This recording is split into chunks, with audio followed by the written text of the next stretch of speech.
ব্যবসায়িক দ্বন্দ্বের জেরে বগুড়ায় বিদ্যুৎ শেখ নামে এক যুবককে ছুরিকাঘাতে হত্যা করা হয়েছে।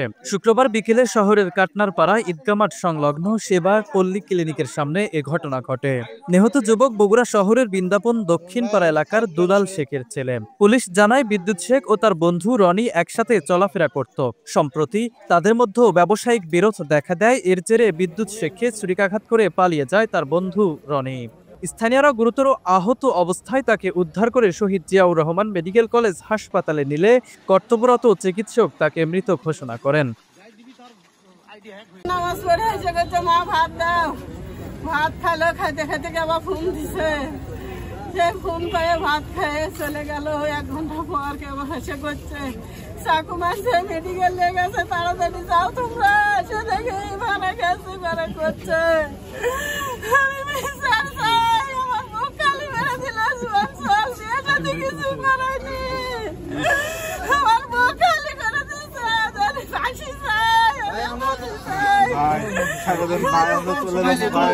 মালের সেনজি আছে, যাইয়া ঝাঁপে পড়ে। টাকা নেই, পয়সা নেই, খাওয়া নাই, উন্নতি নাই, রূপ নাই, গোসল নাই। সুস্থ মতো ঘরে যায় ফিরে দিয়ে টিভিতে তাই বাড়ি ফিরে আসে। তার মৃত্যু অকালে কেন হবে? কেন হবে? তার বিচার চাই, তার বিচার চাই।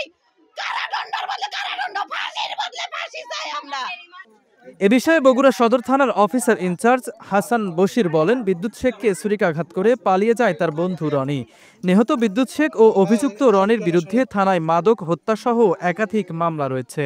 আমি সেখান থেকে ঘটনাস্থলে আসি, এসে লোকজনকে কিছু জিজ্ঞাসাবাদ করি। জিজ্ঞাসাবাদ যতটুকু জানা গিয়েছে যে ডিসিজটার নাম বিদ্যুৎ এবং বিদ্যুতেরই ঘনিষ্ঠ বন্ধু ছিল রনি।